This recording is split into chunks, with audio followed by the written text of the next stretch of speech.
Assalamualaikum warahmatullahi wabarakatuh. Nabi Khidir alaihissalam adalah nabi yang ditunda kematiannya karena beliau telah meminum air kehidupan ataupun ainul hayat.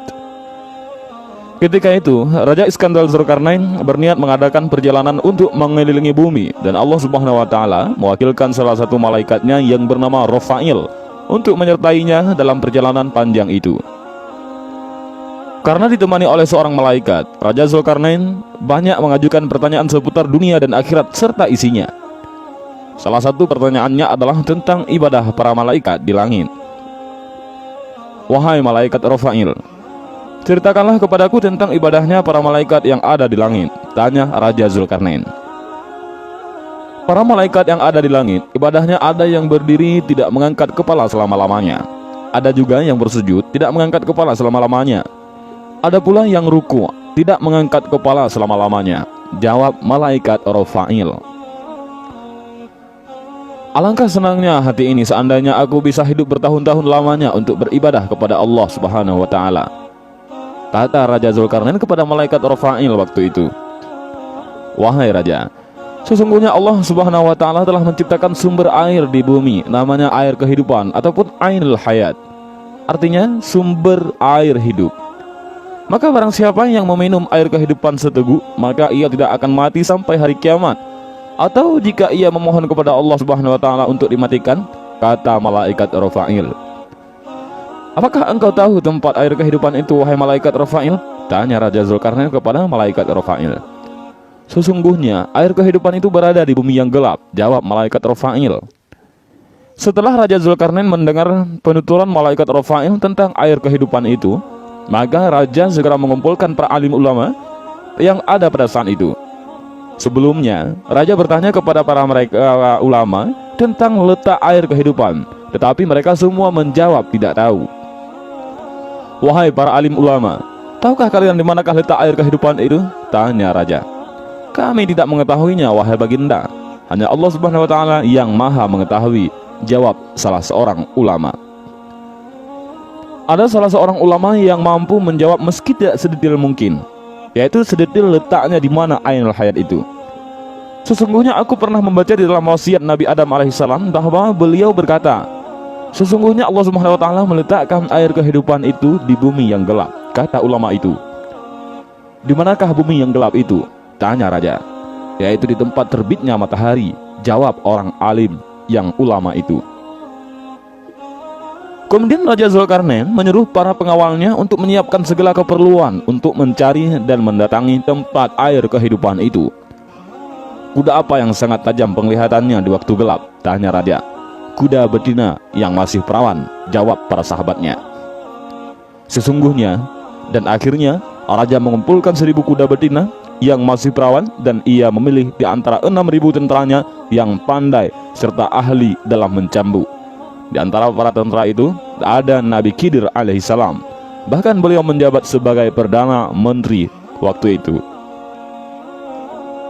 Setelah dirasa semua cukup dan siap, maka berangkatlah Raja Zulkarnain dan Nabi Khidir alaihissalam yang berjalan di depan pasukan. Setelah sekian lama mencari, akhirnya mereka mengetahui tempat terbitnya matahari. Mereka pun menuju arah terbitnya matahari tersebut. Perjalanan ke tempat tujuan tersebut memakan waktu 12 tahun lamanya untuk sampai di bumi yang gelap itu.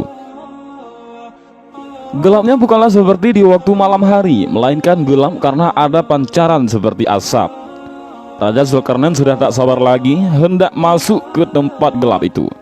Namun salah seorang cendekiawan mencegahnya. Para tentara berkata kepada Raja, wahai baginda, sesungguhnya raja-raja yang terdahulu tidak ada yang masuk ke tempat ini, karena tempat yang gelap ini berbahaya. Wahai prajurit, kita harus memasukinya. Tidak boleh tidak, sanggah sang raja. Karena raja bersikeras hendak masuk, maka tak ada seorang pun yang berani melarangnya. Diamlah dan tunggulah kalian di sini selama 12 tahun.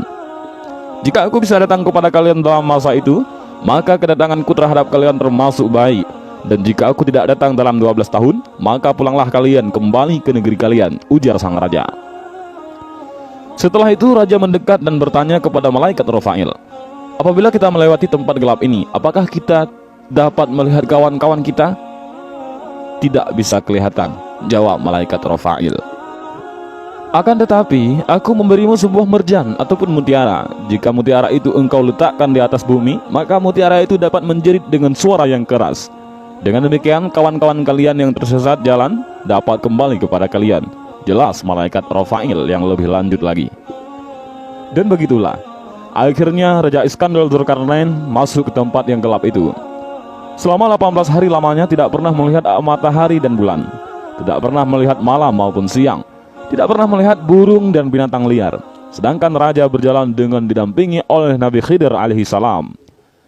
Pada saat mereka berjalan, maka Allah Subhanahu wa taala memberi wahyu kepada Nabi Khidir alaihi salam bahwa sesungguhnya air kehidupan itu berada di sebelah kanan jurang, dan air kehidupan ini aku khususkan untukmu. Setelah Nabi Khidir alaihissalam menerima wahyu itu, beliau berkata kepada sahabat-sahabatnya, "Berhentilah kalian di tempat masing-masing, dan jangan kalian meninggalkan di tempat kalian sebelum aku datang kepada kalian." Kemudian Nabi Khidir alaihissalam menuju kanan jurang hingga beliau menemukan air kehidupan itu. Beliau turun dari kudanya, melepaskan pakaiannya, dan turun ke kolam air kehidupan tersebut.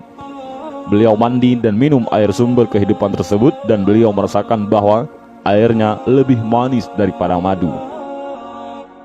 Sesudah mandi dan meminum air tersebut, beliau keluar dari tempat itu kemudian menemui Raja Iskandar Dzulkarnain. Raja tidak mengetahui apa yang telah terjadi atas diri Nabi Khidir alaihissalam. Dan begitulah ceritanya. Kisah Nabi Khidir alaihissalam yang mencari air kehidupan ini diriwayatkan oleh As-Sa'labi dari Sayyidina Ali radhiyallahu an. Dan begitulah sedikit kisah tentang Nabi Khidir alaihissalam yang mendapat Ainul Hayat ataupun air kehidupan. Dan mungkin saja kisah ini ada beberapa versi yang berbeda, namun tujuannya sama, yaitu untuk menceritakan kenapa Nabi Khidir alaihissalam masih bisa hidup sampai sekarang. Namun jika kawan-kawan ada versi lainnya ataupun ada berbeda cerita, mohon untuk ditulis di kolom komentar, karena admin sangat berharap dari video ini kita bisa mengambil beberapa pelajaran. Dan mudah-mudahan video ini bermanfaat. Wallahu a'lam bishawab. Assalamualaikum warahmatullahi wabarakatuh.